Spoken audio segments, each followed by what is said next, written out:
Sekolah SMP MTS tingkat Kabupaten Kepulauan Selayar. Yang saya hormati Bapak Ibu para kepala sekolah yang sempat hadir pada pagi hari ini.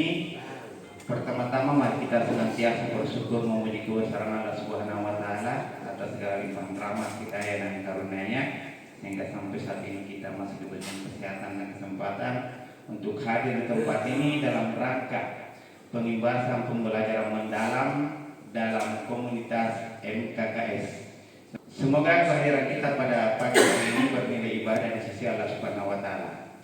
Salam dan taslim senantiasa tercurah kepada junjungan kita Nabi besar Muhammad sallallahu alaihi wasallam, nabi yang telah menuntun kita dari alam jahiliyah ke alam Islamnya. Bapak dan Ibu yang saya hormati, untuk mempersingkat waktu mari kita membuka acara ini dengan sama-sama melafazkan Bismillahirrahmanirrahim. Saya hormati Bapak Ibu Kepala Sekolah yang tergabung dalam komunitas SMP MTS Kabupaten Kepulauan Selayar. Pertama sekali, mari kita bersyukur kepada Allah karena kita masih dipertemukan sampai pada hari ini dalam kegiatan pengimbasan tentang pembelajaran mendalam yang telah kami dapatkan dalam pelatihan kami beberapa waktu yang lalu. Baik Bapak dan Ibu, mudah-mudahan kita masih semangat pada hari ini dan kita akan menyampaikan tentang peran pola pikir bertumbuh dalam pembelajaran mendalam.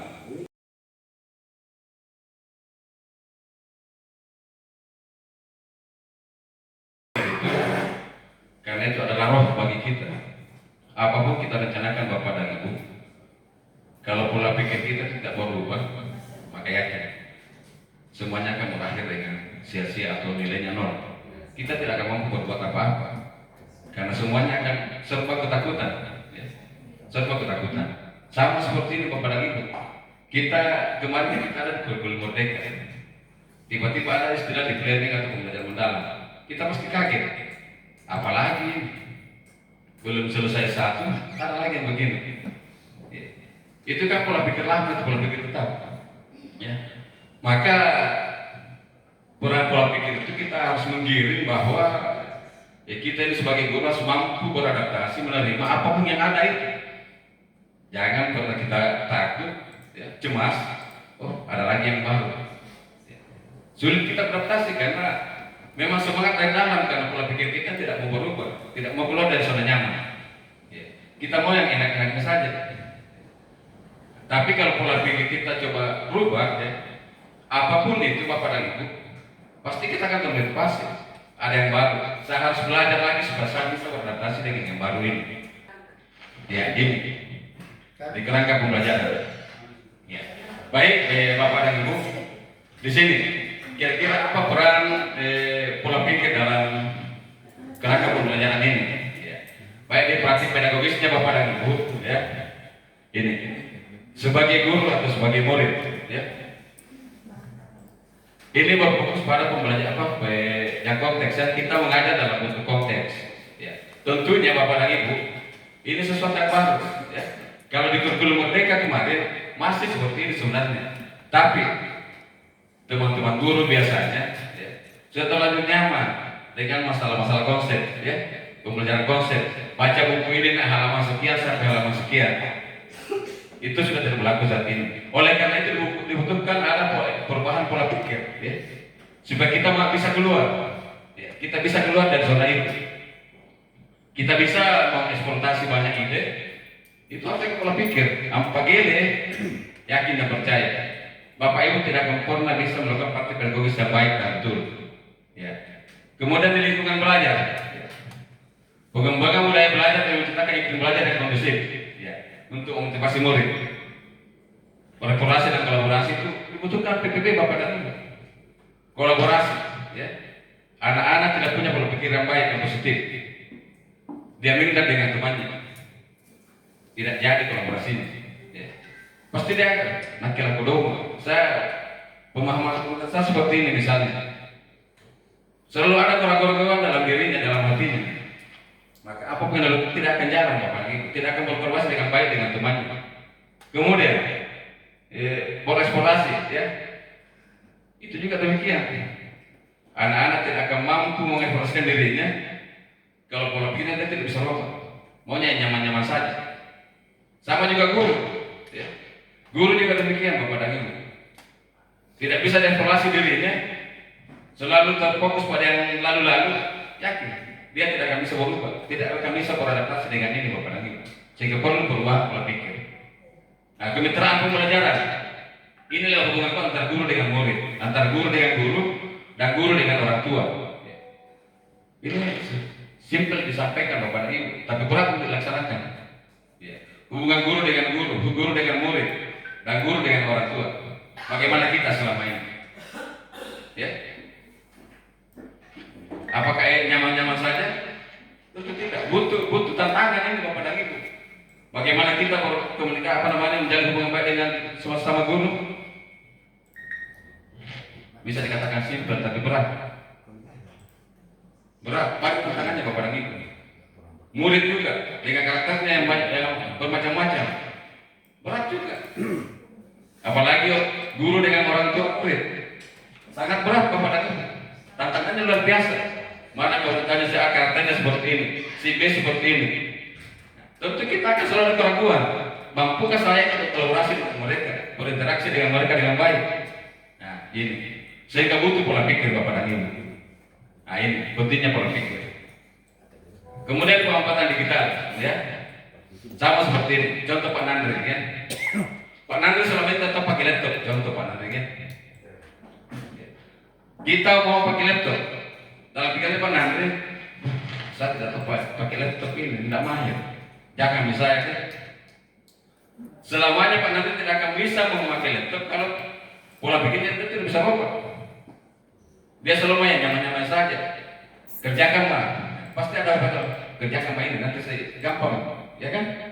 Kan begitu biasa banyak teman-teman kepala sekolah guru kan seperti itu. Ini yang perlu kita ubah saat ini Bapak dan Ibu. Ya. Itu pemanfaatan digital. Perlu berubah pola pikir. Kalau Pak Nanda selama tidak mampu, maka harus dirubah. Saya harus bisa dan saya harus belajar sama teman-teman. Kalau perlu saya kursus. Nah, itu. Tapi kalau dibiarkan, biar ada di teman yang bantu. Itu pola pikir tetap. Tidak akan pernah kita bisa maju Bapak dan Ibu.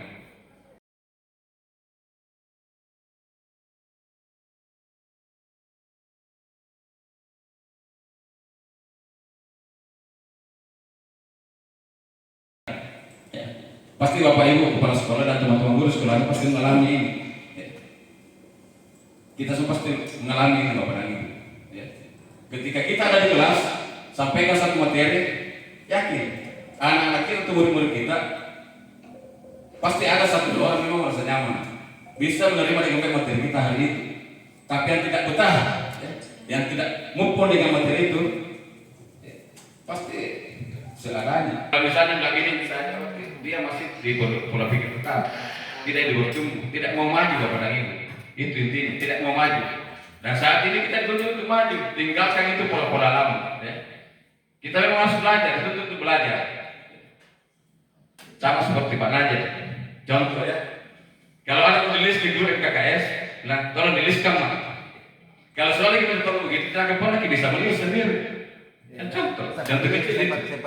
Ya, tapi sekarang Pak Najib kan sudah bisa. Contoh kecil itu.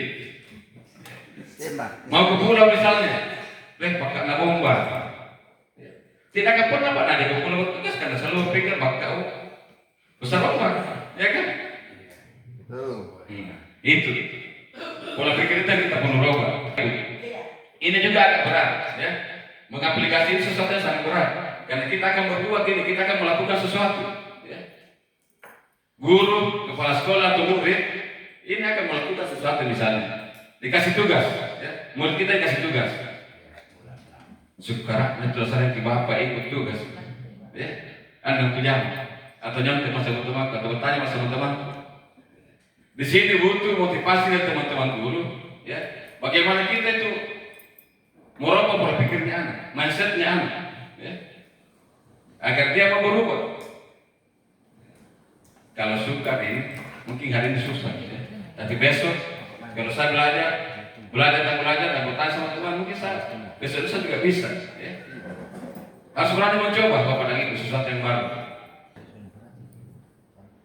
Ya. Pada peluang, pasti dianggap sebagai hambatan itu, ya, sebagai masalah, kendala yang kita hadapi. Tidak pernah ada berpikir bahwa ini adalah peluang, ya. Sama seperti kita selalu dihujat, abaikan itu, ya.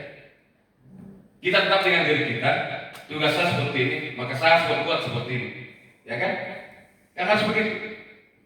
Ya. Kita abaikan itu, bahwa kita anggap bahwa kendala-kendala kita itu peluang bagi kita harus memotivasi terus untuk belajar. Baik kita sebagai kepala sekolah, guru, dan juga murid. Nah, ini. Jadikan kendala sebagai peluang kepada ibu. Jangan kita kendala itu menghentikan kita, maka mentorlah kita di situ. Nah, kemudian menggembirakan. Nah, ini juga butuh PBB, pola pikir bertumbuh. Kenapa? Untuk menciptakan suasana belajar yang positif, ya, dan menantang, menyenangkan, itu butuh tantangan kepada ibu. Butuh tantangan.